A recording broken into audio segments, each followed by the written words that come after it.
Hey guys, we are back with some more Salt Lake City Lakers franchise mode, headed into year number 10 here. The last chance that we have to get a Stanley Cup. And we are about to make a move that's probably the biggest move we've made since trading for Mitch Marner. And that would be trading away Mitch Marner. Now, I know what you're thinking. What? However, with the package that we're getting back, I believe this will be worth it. And as you can tell, I was messing around with the lines, and I wasn't really able to get much in terms of chemistry. That's what I was really focused on. And no matter where I put Marner, even if I put him on the first line, that creates a lot of plus ones, but I wanted that plus 3 there with Murphy, Wright, and LaRose. He doesn't fit into the lineup much anymore. He really doesn't. And the thing is, his scheme fit for the second line is really bad. Didn't really make sense to put him there either. And that relegates him to the bottom 6.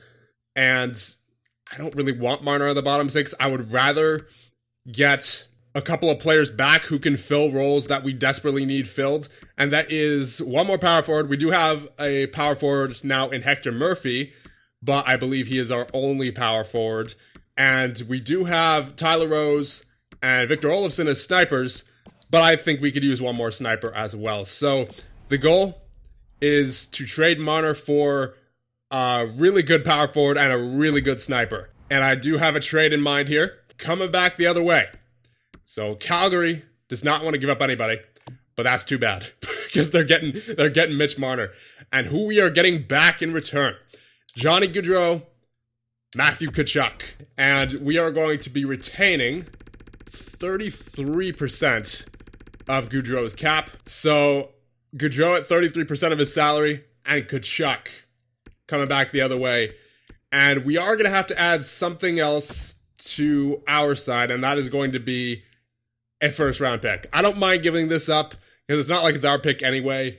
And this is year number 10. We're going for it. You may as well include a first round pick. Besides, it wouldn't go through just with Marner. For Gaudreau and Tkachuk straight up, proposed trade. Yeah, trade rejected, too far off. But I believe it will work with the first round pick from Buffalo. So Marner and Buffalo's first for Gaudreau and Tkachuk. I'll just show you Gaudreau and Tkachuk real quick. Gaudreau, 35 years of age. This is strictly a 1-year type of thing. He had 79 points last year, 233 shots. And we take a look at Tkachuk. He's 30 years of age, 199 shots last year. These are both huge upgrades from what we currently have on the third line. I mean, obviously Marner himself is really good, but I personally would prefer Gaudreau and Tkachuk, the 88 and 86 overalls, over 190 overall, and then like an 80 overall JT Miller, who I would rather honestly have on the fourth line. Because as of right now, that is what we have going. And I believe getting another strong sniper and a strong power forward like Gaudreau and Tkachuk will create some good chemistry there on the third line, which we are sorely missing.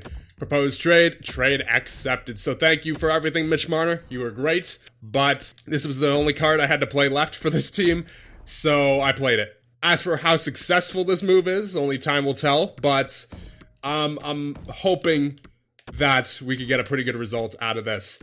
So insert Matthew Tkachuk. Come on now. There you go. And insert Johnny Gaudreau. There you go. Okay, so you got a +1 on that line. But let's try to make it even better here. So, Radek Mechanics, I don't know if I want to move him down. But then again, Joshua Waugh does not have great scheme fit on the third line. So let's get him up to... Yeah, there you go. There you go. Oh, imagine that. A third line of Tkachuk, Mechanics, and Gaudreau with a +3. Forget about it. They're going to tear other third lines to shreds. And as for that second line, it's not too shabby either. They got Nieuwendyk, Waugh, and Olofsson with a +1. And then Murphy, Wright, and LaRose on that first line with a +3 as well. That's looking solid. And as for defense, no changes here. No changes here. Just Marner for Gaudreau and Tkachuk. I mean, you got to admit, that's looking pretty good. I mean, we have depth everywhere now. Left wings, you have an 85, 88, 86, and an 80. Centers, you have a 90, 85, 89, 82. On the right wing, you have 85, 85, 88, 80. We are stacked at forward. And on defense, I mean, these guys are pretty solid as well. So I'm expecting personally, no less than a 50-win season in the regular season. Honestly, this team has the potential to get 60. But we all know this team hasn't really had too much trouble anyway with the regular season. What I'm concerned about is getting that Stanley Cup finally. And I believe that this team is built to get that Stanley Cup. We have some pretty good chemistry now. We have a power forward, playmaker, sniper combination on the first line, playmaker, sniper on the second line, power forward, playmaker, sniper on the third line, and then two-way forward on the fourth line. And then Dundas and Dumba, they are perfectly capable of 40 to 50 point seasons. We've seen it before out of both of them. Goddard, he's going to shut it down. Brady Appleby, I don't know what to expect of him. Hopefully he can get around. I mean, his career high so far is 23. But I'm thinking if we put him on the power play, maybe top line power play, give him some extra minutes, I'm hoping maybe he could hit 35, potentially 40 points. And then, of course, Adam Larson anchoring down that top six pairing along with Ryan Merkley. Hopefully he can get it going a little bit as well this year. So overall, I'm really liking our team. I think this team could go far. So I'm going to just mess with the power play and penalty kill a little bit. And after I'm all done with that, we will get on with the simulation. I would really prefer to take it the whole year here in this video because I'm expecting this team to be on autopilot. I really am. But if for some reason it's not on autopilot, then I guess we'll stop it somewhere in the middle. I don't know. I want to get through the entire season in this one. I just want to get straight to the playoffs. So with that being said, I'll add the lines and we'll get to the regular season. So the power play lines are effectively, well, the first line anyway is the third line on the 5-on-5 time. I wanted to give these guys enough time offensively, and they'll be paired with Merkley and Appleby. That creates the +3 to the line chemistry. And the second line power play is Nieuwendyk, Wright, Murphy, LaRose, and Dundas. So I think that power play looks pretty good. Four-man power play is Plekanec, Gaudreau, Merkley, and Appleby, and then Wright, LaRose, Dundas, and Dumba. Penalty kill, it's really hard. It seems like no matter what I do, I can't figure out the penalty kill strategy for this coach. So we have zeros across the board here. You got Kempe, Murphy, Dundas, and Goddard, and then Waugh, Olofsson, Appleby, and Larson. Ice time distribution was a big factor in a lot of my decisions here, including putting Olofsson and Waugh on the penalty kill, because I don't believe they're getting power play time, though they are not. And the three-man penalty kill, -1's there, unfortunate, but you have Kempe, Dundas, and Goddard, and then Beauvillier, Appleby, and Larson.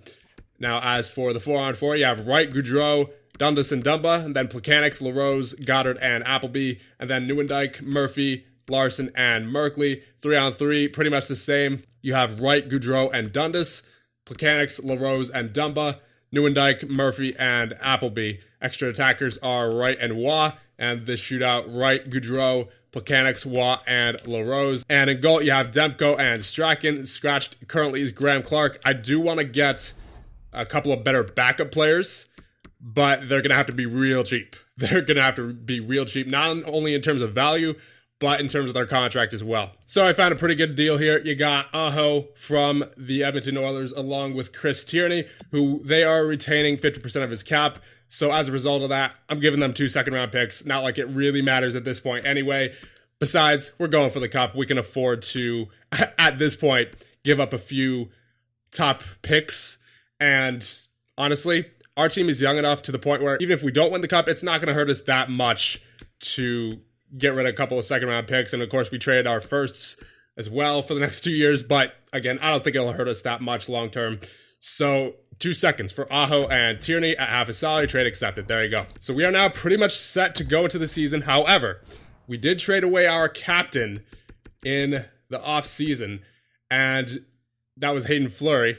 And the game's saying to give the captaincy to Peyton Dundas. I was debating between him, Plekanec, and Wright. He's been here for a while. He's put up consistent 40-point seasons. He had that one season with the 60-point season. I think he deserves it. We'll leave the alternates with Plekanec and Wright. So that being said, let us go into this season, and hopefully we are able to easily clinch the playoffs, and not only that, but get the Stanley Cup. So let's get this season underway. So we are here at the trade deadline, and as I expected, this team has been pretty much on automatic all season long. I haven't had to touch a thing besides whenever a player gets injured. It's been an incredible run so far this regular season. As we take a look at the team stats, we are currently Second in our division in goals for, 3.83. And look at that, goals against per game at 2.33. By far, best in the division. Thank you, Thatcher Demko. Power play percentage sitting almost first. We're at second in the division with a 26.3. And the penalty kill, it was better at the start of the season, hovering around 83. Now it's at 80.1. But you know what? We're still winning games. As long as we're winning games, I don't particularly care about the penalty kills percentage as long as it's not like below 79 or 78. That's fine as it is. Home, we are 24-5-2. Away, we are 21-9-2. And our last 10, we are 9-1. So there's really no reason to make any trades as we head into the trade deadline here. We'll take a brief look at all the stats. Shane Wright is having a year. 20 goals and 58 assists in 63 games played so far. Man is on fire. Plus 39.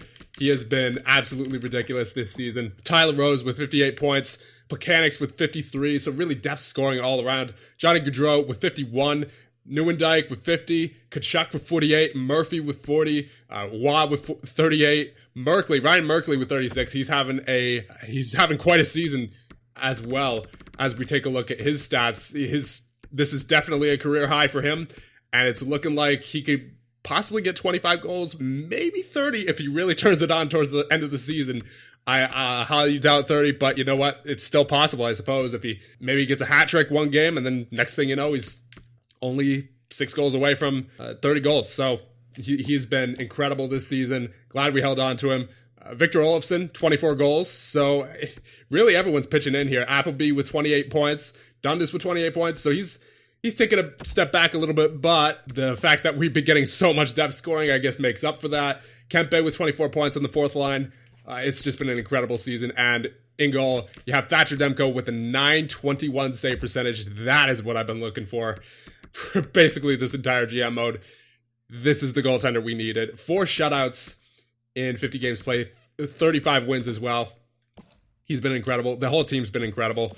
So I think there's no reason to stop here. We can really just move on to the playoffs. We have as we see, a 13-point lead on the second place team in our division. It's pretty safe to say that we have a playoff spot at this point, even if we lose the rest of our games, which I hope doesn't happen. But even if we do, I'd say there's still a pretty good chance we're making the playoffs. I would say we need maybe 5 wins to officially clinch a spot, but we should be fine. But again, get as many wins as you can, because as of right now, I don't want to jinx anything, but the season is in play. That's all I'll say. It's still in play. We only have 18 losses on the season.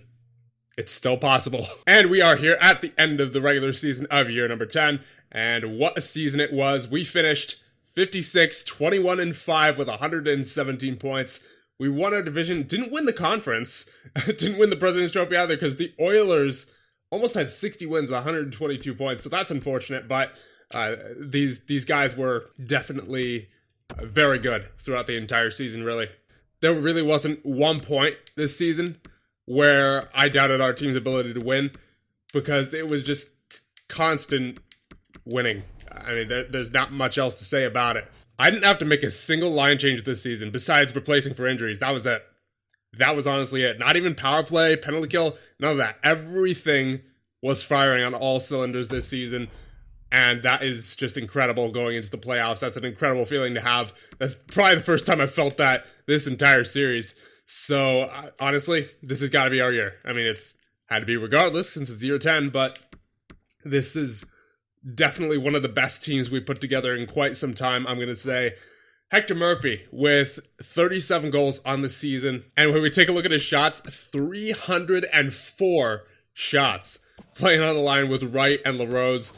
Wright with 24 goals and 69 assists, and LaRose with 33 goals, 39 assists. That entire first line was just perfection. I mean, really the entire team was just perfection. Rodrigo Nieuwendyk with 21 goals and 44 assists. Joshua Waugh with 10 goals and 43 assists. And then Victor Olofsson with 27 goals and 18 assists on that second line. Third line now, Matthew Tkachuk with 20 goals and 38 assists. Plekanec with 14 goals and 58 assists. on the third line. And not to mention, look at his ice time. 13:57. He did all that in only 13:57 of ice time. Same goes for Tkachuk. Same goes for Gaudreau. Gaudreau, 34 goals and 37 assists. This team is just incredible. Beauvillier with 8 goals and 14 assists. Kempe on the fourth line center with 8 goals and 22 assists. And JT Miller with 10 goals and 15 assists. So really, this team was just absolutely, it was incredible. I don't know how else to describe it. Peyton Dundas, 38 points. Dumba with 40 points. Goddard with, I believe that is 23, with 7 goals and 16 assists. Freddie Appleby with 36 points, 14 goals, and 22 assists. Very nice season for him. Adam Larson with 12 points. And Ryan Merkley with a 20-goal season on the back end. 21 goals and 17 assists for 38 points. As I said, it was an all-around team effort. Everybody was firing on all cylinders all year. Thatcher Demko with a .917 save percentage in 16 games and a .904 for Strachan. Tierney with 4 points in 15 games. Clark didn't play at all. And Aho with 2 assists in 8 games played. So as you can see, we got kind of lucky with the injuries this year as well. Didn't have too many.